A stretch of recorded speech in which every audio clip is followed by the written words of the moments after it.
PCC chief Deepak Baij ने राजीव भवन जगदलपुर में आयोजित प्रेस वार्ता के दौरान भाजपा पर आरोप लगाते हुए कहा कि शायद सरकार अब कमीशनखोरी को बढ़ावा देने के लिए चरण पादुका योजना शुरू कर रही है, जो पूरी तरह से आदिवासियों के नाम पर योजनाओं में भ्रष्टाचार को बढ़ावा देने की एक और कड़ी है।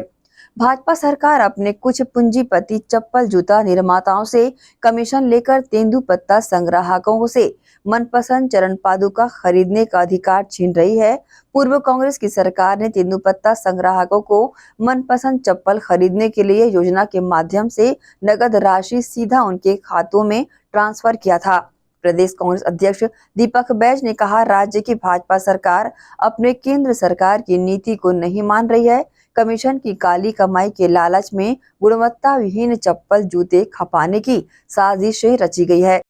राज्य सरकार ने फिर कि बस्तर और प्रदेश के अन्य हिस्सों में बसे आदिवासियों को की हक और अधिकार को लूटने के लिए फिर से एक योजनाएं उन्होंने लॉन्च कर रही है, और वो योजना है तेंदुपत्ता संग्राहकों को चरण पादुका वितरण।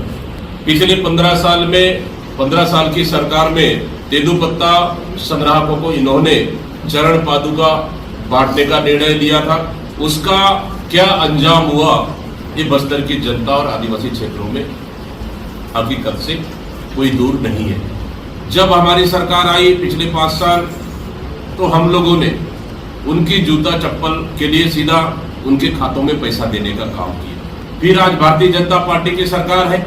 ये सरकार आदिवासियों को उनकी हक को लूटने के लिए फिर नया कमीशन का एक दुकान खोलने जा रही है, और वो है चरण पादुका वितरण। वो इसलिए कि चरण पादुका नाम से एक मोटी कमाई कमीशन ले सके और कहीं न कहीं उन योजनाओं का बंदरबाट कर सके, ये योजनाएं लॉन्च कर रही है। आप पिछले समय देखेंगे कि किसी पैर में एक व्यक्ति को अगर एक जोड़ी जूता या चप्पल दिया तो एक पैर में 8 नंबर का, दूसरे पैर में 9 नंबर का। ये कैसा ये जूता चप्पल वितरण योजना है? मतलब पूरे 15 साल में इन्होंने भर्राशाही किया है, फुल्ल भ्रष्टाचार किया है, पूरा कमीशन का खेल खेला है। हमारी सरकार आने बाद इसको बंद कर रही है। जबकि केंद्र सरकार मोदी जी कहते हैं हितग्राही को खाते में डायरेक्ट पैसा जाना चाहिए डीबीटी में, तो फिर ऐसा क्यों आवश्यकता पड़ी इस सरकार को कि वो खरीद के दे रहे, कमीशन नहीं तो क्या है? मतलब बस्तर सहित पूरे आदिवासी क्षेत्रों में तेंदुपत्ता संग्राहकों को लूटने के लिए एक नई दुकान इस सरकार ने खोली है, और उसका नाम है चरण पादुका वितरण योजना।